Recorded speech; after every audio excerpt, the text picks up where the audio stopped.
إن الحمد لله نحمده ونستعينه ونستغفره ونعوذ بالله من شرور أنفسنا ومن سيئات أعمالنا من يهده الله فلا مضل له ومن يضلل فلا هادي له وأشهد أن لا إله إلا الله وحده لا شريك له وأشهد أن محمدا عبده ورسوله أما بعد أيها المؤمنون عباد الله верующие рабы Аллаха, наступили те дни, когда верующие рабы Аллаха стекаются к запретному дому Аллаха для того, чтобы выполнить один из самых великих обрядов поклонения Всевышнему – хадж.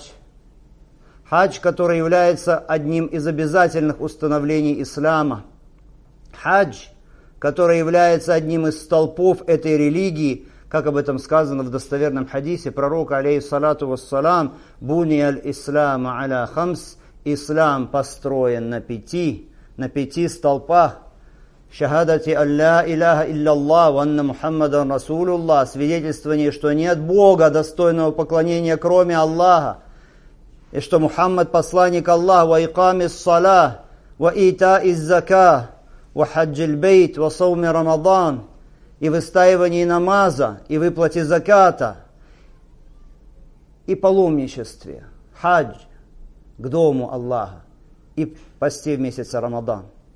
Умар ибн Хаттаб, ради Аллаху та'аля ан, он сказал: «Ман атака аль-хадж, фалам яхудж, фасаваун алейхи, яхудиян мата, ау насрания». Кто имел возможность для совершения хаджа, но не сделал этого, то уже все равно ему, умрет ли он иудеем или христианином. Очень много передано от посланника Аллаха, саллаллаху алейхи вассалям, сообщений, которые указывают на то, какое высокое положение занимает этот вид поклонения, на его достоинство, какие великие награды уготованы человеку, и какое спасение от адского огня, если он совершает этот вид поклонения искренне ради Аллаха, в соответствии с сунной пророка, саллаллаху алейхи вассалям, передано в достоверном хадисе, что сказал посланник Аллаха, саллаллаху алейхи вассалям: «Аль-хаджу яхдиму ма кана кабляху». Хадж стирает все, что было до него, то есть из грехов. И сказал пророк, алейхиссалату вассалам: «Аль-умрату иля аль-умра, каффарату лима бейнахума, валь-хаджу аль-мабрур, лейса лаху джаза илля аль-джанна». Умра до умры стирает прегрешения, которые были совершены между ними. А благочестивый хадж, аль-хаджу аль-мабрур, нет за него иной награды, кроме рая. И сказал также пророк, алейхиссалату вассалам: «Ман хаджа лилля, фалам ярфус, валам яфсук, раджа ка яуми валадату умму». Тот, кто совершит хадж ради Аллаха, и при этом не будет произносить скверные слова и совершать скверные поступки, тот вернется после этого хаджа таким, каким он был в тот день, когда родила его мать. То есть вернется без грехов. И вот эти вот делегации, эти почтенные гости, которые стекаются со всех концов мира, со всех уголков земного шара, к дому Аллаха субхану ва та'аля, к дому Всевышнего, для того, чтобы выполнить этот великий обряд. Аллах субхану ва та'аля позвал их. И они ответили, они отозвались на призыв Всевышнего Аллаха.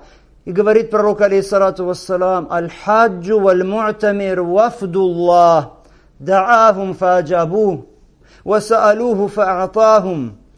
Тот, кто совершает хадж, и тот, кто совершает умру, это делегация Аллаха.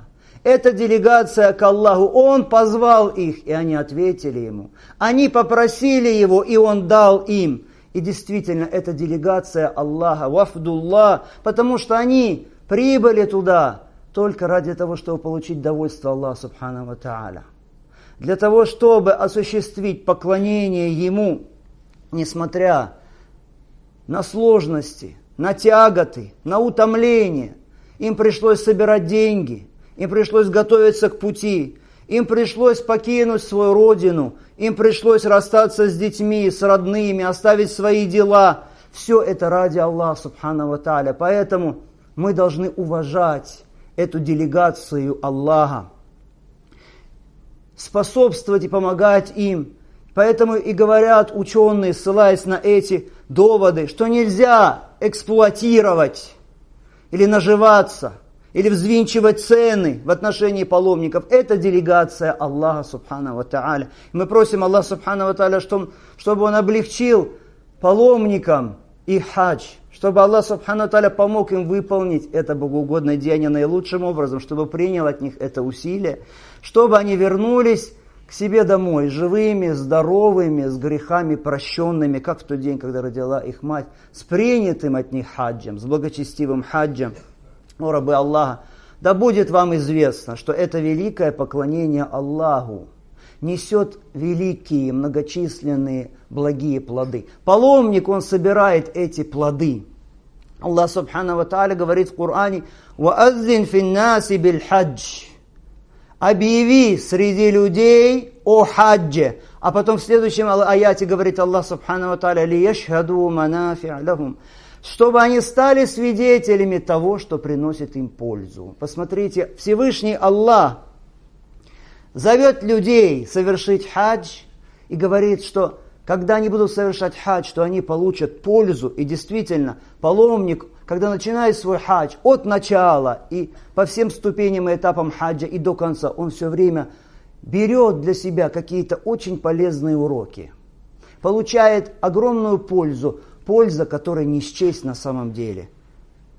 О, рабы Аллаха, с самого начала, вот паломник отправляется в хадж.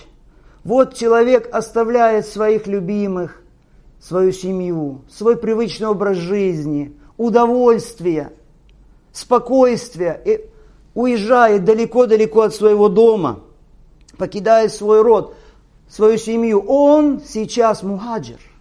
Он мухаджир, который делает сейчас хиджру к Аллаху Субхану ва Тааля. Он смирен перед Аллахом, он покорен перед Аллахом, он кроток перед Всевышним Аллахом. И вот это оставление дома своего, привычных удобств, перенесение тягот, трата имущества, вот это все приучает человека, и это первый важный урок в хаджи, и важная польза. Это приучает человека к поиску довольства Аллаха Субхану ва Тааля, несмотря ни на что. Предпочтение любви к Аллаху Субхану ва Тааля, любви ко всему остальному, ко всему мирскому.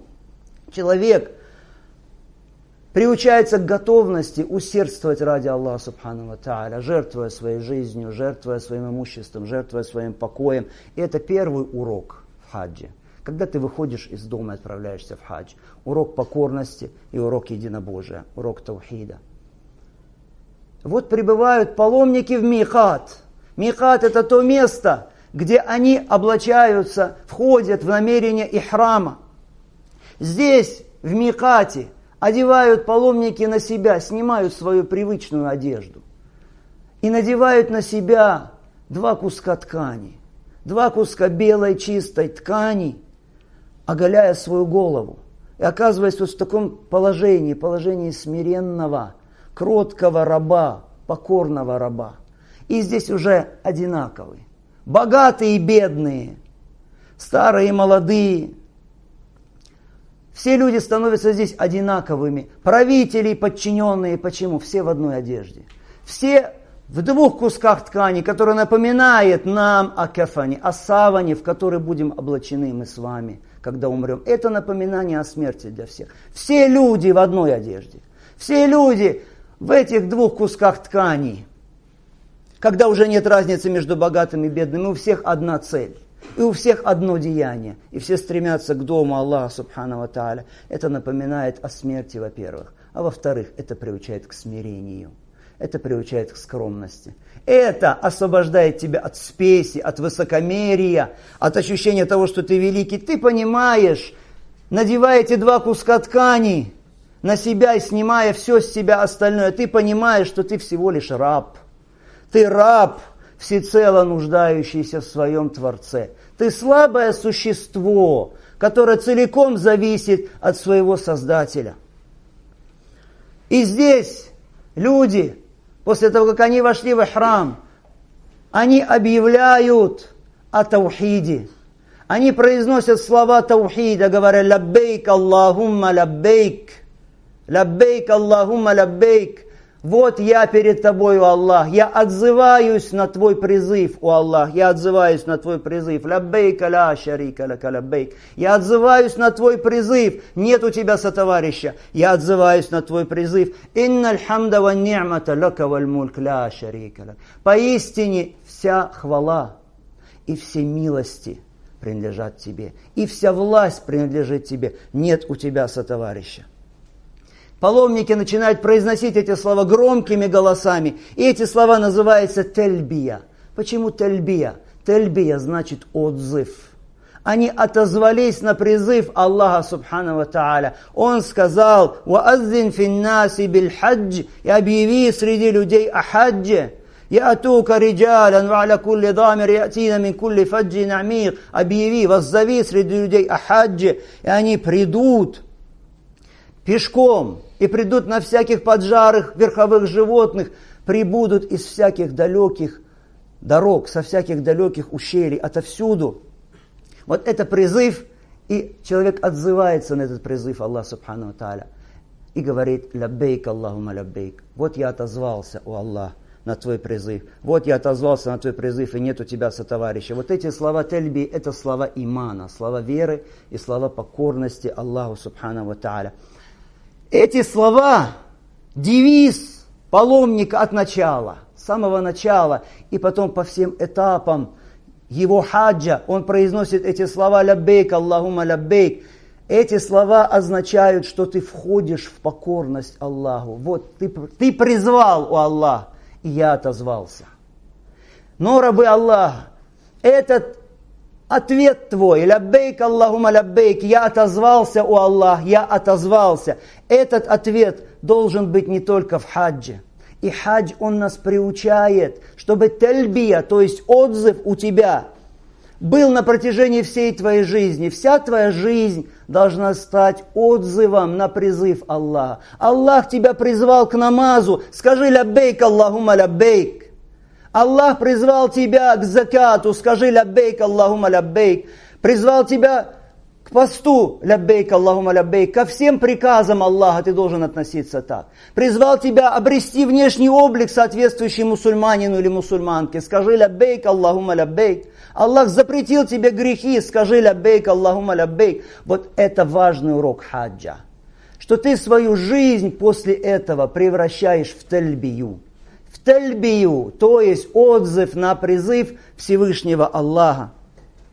И о рабы Аллаха, многие люди произносят слова тельбии, но не задумываются о смысле этих слов. А эти слова, вы знаете, как называли сподвижники тельбию? Они называли тельбию таухидом, единобожием. Почему? Потому что эти слова имеют такой же смысл, как слова «ля иляха илlallah». «Ля иляха илlallah» означает «отрекаюсь от поклонения всему, что кроме Аллаха». И утверждаю поклонение только Аллаху. Так вот, когда ты говоришь «лаббейк Аллахума лаббейк», отзываюсь на твой зов, о Аллах, этим самым ты утверждаешь поклонение твоему Творцу только и больше никому. Когда ты говоришь «ля шарика лак», нет у тебя сотоварища, тем самым ты говоришь «я никого не приобщаю в поклонении к тебе, о Аллах». Когда ты говоришь «инналь хамда ва ни'мата лака валь мульк», поистине вся хвала и милости принадлежат тебе, и власть принадлежат тебе, тем самым ты утверждаешь, вот как нет у тебя, Аллах, сотоварищей в управлении этой вселенной, как нет у тебя сотоварищей в наделении рабов твоих милостями, все милости только от тебя, у каждого из нас. Вот так же нет у тебя сотоварищей в праве на поклонение, и любое поклонение только тебе. И намаз наш ради тебя, и хадж наш ради тебя, и закат наш ради тебя. И упование наше только на тебя, и взываем мы с мольбами только к тебе. И помощи просим только у тебя, и спасения ищем только у тебя, и всякое наше поклонение только тебе. Лаббейка ла шарика лак. Отзываюсь на твой призыв, нет у тебя сотоварищей. А затем паломники, вот так вот покорными и произнося тельбию, отправляются в Мекку и прибывают в Мекку, к Бейтуллахи аль-Харам, к Каабе, к запретному дому Аллаха Субхану ва Тааля, первое, с чего они начинают в Мекке свое поклонение, это обход вокруг древнего дома. Обход семикратный вокруг Каабы, выполняя приказ Аллаха Субхану ва Тааля, «Валиттауафу биль-бейти атик», и пусть обойдут вокруг древнего дома, говорит Всевышний Аллах в Коране. И вот когда обходишь ты древний дом со смирением и покорностью, и самоуничижением перед Всевышним Аллахом, когда ты читаешь, обходя Каабу, Коран и зикр, поминаешь Аллаха и взываешь к Нему с молитвами, просишь у Него прощения, вот тут вот паломник понимает, что это великое поклонение. А раз это поклонение, значит нельзя его делать, как ты сам хочешь, а надо делать так, как Аллах приказал. А Аллах не приказал таваф вокруг чего-то, кроме Каабы. Нет никакого тавафа ни вокруг каких-то гробниц, могил, святых мест или каких-то зданий на земле. Только вокруг Каабы. Так установил Всевышний. Никто не имеет права менять его религию. И если кто-то говорит, поехали на какому-то мавзолею и там совершили таваф, мы говорим, это заблуждение и это невежество. И мы с вами можем сказать, сколько на земле, в каждом месте на земле есть люди, которые совершают намаз. Везде, повсюду на земле есть люди, которые поминают Аллаха. Везде на земле есть люди, которые дают закат. Верно? Но мы не можем сказать с вами, везде на земле есть люди, которые совершают таваф. Потому что таваф совершается только вокруг Каабы, о рабы Аллаха. А когда паломник целует черный камень, и когда он касается рукой йеменского угла, вот здесь вот он осознает, что он делает это не ради этого черного камня, или ради этого угла, или ради Каабы, нет. Он делает это потому, что так приказал Всевышний, восславляя тем самым Всевышнего Аллаха, и следуя примеру пророка, алейхиссалату вассалям. Мы делаем это, потому что так приказал посланник Аллаха, потому что он так делал. Поэтому Умар ибн аль-Хаттаб, он поцеловал черный камень, а потом произнес такие слова известные. Он сказал, «Ама валлахи, инни ла а'ламу аннака хаджар, ла тадурра ва ла танфа, валаула анни раиту Расуля Аллахи саллаллаху алейхи вассалям юкаббилук ма каббальтук». Я знаю, клянусь Аллахом, ты всего лишь камень. Ты не приносишь вред, ты не приносишь пользу. Если бы я не видел, что посланник Аллаха, саллаллаху алейхи вассалям, тебя целовал, я бы не поцеловал тебя. Мусульмане вот так вот целуют черный камень или касаются йеменского угла, следуя примеру пророка, алейхиссалату вассалам. А это означает, и тут еще один урок тебе, ничто на земле нельзя целовать в целях поклонения или касаться, обтираться обо что-то, будь то какая-то могила или чей-то прах или еще что-то. Ничто нельзя обтирать или что-то целовать, как поклонение Аллаху, кроме черного камня и йеменского угла. Все. Все остальное, то, что делают люди, идут на какие-то могилы или еще на что-то, к каким-то деревьям, и там пытаются получить бараку, благодать, все это новшество, заблуждение, и все это невежество. И это еще один урок. А когда наступает великий хадж, и наступает день 9-го Зуль-Хиджа, день Арафата, вот тут все паломники текут куда? Текут к долине Арафат, этой благословенной долине. И что видит здесь паломник? Он видит здесь миллионы людей в белых одеждах, которые собрались, Аллах собрал их на этой одной площади. И как тут не задуматься человеку о судном дне? Тот, который собрал здесь эти миллионы, и они стоят и взывают к Нему и трепещут перед Ним. Он, который соберет в судный день эти творения для суда над ними. И если сердце человека открыто, если не запечатано, воистину в этом для него великий урок. И в этот день стоят паломники. Эти паломники взывают к Аллаху с молитвами, с мольбами. Они просят Его о помиловании, просят у Него блага этого мира и вечного мира. Паломники в этот день не отвлекаются на пустословие, пустоделие, на какие-то застолья, на какие-то посиделки, или на то, чтобы гулять по Арафату бесполезно. Нет, они посвящают этот день дуа, мольбе. Почему? Да потому что лучшая дуа о рабы Аллаха, это дуа в день Арафата. И об этом сказал посланник Аллаха, саллаллаху алейхи вассалям. Он сказал: хайру дуа, дуа у яуми Арафа. Лучшая дуа – это дуа в день Арафата. Ва хайру ма культ, ана ван набиюна мин кабли. И лучшее из того, что сказал я и пророки до меня. Ля иляха илляллах, вахдаху ла шарика ла, лахул мульк ва лахул хамд, ва хуа аля кулли шейин кадир. Нет Бога, достойного поклонения, кроме Аллаха, единого, у которого нет сотоварищей. Ему принадлежит власть, ему принадлежит хвала. И Он всемогущий. Посмотрите, в этот день пророк, алейхиссалату вассалям, и пророки до него, в день Арафата, очень много произносил эти слова. Ля иляха илляллах, вахдаху ла шарика ла. Почему? Потому что эти слова лучший зикр, лучшее поминание, а день Арафата это лучший день. И как это закономерно, и как это уместно. В лучший день много произносить лучшие слова. И это урок, о рабы Аллаха, еще один урок таухида и покорности. После Арафата люди идут в Муздалифу, совершается ряд обрядов, и наступает 10-я Зуль-Хиджа, день жертвоприношения Яумун Нахр. Много видов поклонения совершает паломник в этот день. Один из самых великих видов поклонения. Паломники режут жертвенное животное, хади, ради Аллаха. А те, которые не в хаджи в этот день, они там, 10-го Зуль-Хиджа, в день Курбан Байрама, Идуль Адха, они режут удхия, режут курбан. Паломники режут хади. И это еще один урок. Ты режешь это ради кого? Ради Аллаха, чтобы приблизиться к Его довольству. А значит, это что? Это поклонение. А поклонение можно посвящать только кому?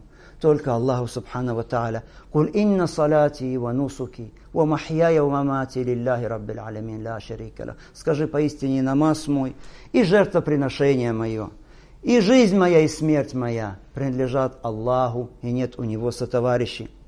И каждый мусульманин понимает, что если кто-то режет животное не ради Аллаха субхану ва тааля, а ради какого-то святого, мертвого, или ради джинна, или ради даже пророка, саллаллаху алейхи вассалям, тем самым он совершает великое преступление. Преступление, которое называется ширк. И сказал пророк, алейхиссалату вассалам: «Ла'ан Аллах ман забаха ли гайриллах». Проклял Аллах того, кто зарезал животное не ради Аллаха. И в этот день еще один обряд. Бросает паломник камушки. Камушки аль-джамарат. 7 камушков бросает он в столбы, говоря при этом Аллаху Акбар, поминая Аллах субхану ва тааля, тем самым.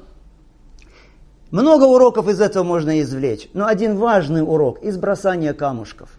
Этот урок, который должен запомнить паломник, что это религия середины и умеренности. Нет в этой религии излишества, так же, как недопустимо в этой религии упущение. Нет в этой религии чрезмерности, так же, как нет пренебрежения. Это религия середины, поэтому и бросаются камушки какие. Вот такие камушки, которые может ребенок бросить, положив его между пальцами. Называется это аль-хазф. То есть они размером приблизительно как турецкий горох, но ход. Вот такого размера эти камушки. Это приучает к пониманию чего? Что в этой религии нет излишеств и чрезмерности. И поэтому пророк, алейхиссалату вассалам, он, когда ему дали эти 7 камушков, чтобы он бросил их в джамара, он взял эти камушки, потом поднял их и показал людям. И сказал: «Амсаляха уляи фарму». Вот такие вот камушки бросайте. Потом сказал: «Я юханнас, иякум валь-гулуа фиддин». О люди, остерегайтесь чрезмерности, излишества в религии. Фа иннаху ахлака ман кана каблакум аль-гулу фиддин. Потому что тех, которые жили до вас, погубила именно чрезмерность, излишества в религии. Мусульманин, он остерегается как излишества, так и пренебрежения.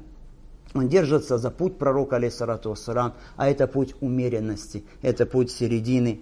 О рабы Аллаха. Вот так вот хадж, паломник, он обнаруживает, понимает, видит, что хадж полон полезных назиданий и уроков. Хадж это школа имана, это школа единобожия, это школа настоящего соблюдения религии. Это школа отдаления от грехов. Это школа нравственности. Если ты по-настоящему совершаешь хадж, ты учишься там ахляку, нравственности. И мы просим Аллаха Субхану ва Тааля, чтобы Он помог паломникам к Его дому получить пользу от этого хаджа по-настоящему, чтобы Он простил им их грехи, чтобы принял от них поклонение. Поистине Он всемогущий. Акулю хазаль кауль, вастагфируллах алии ва лакум.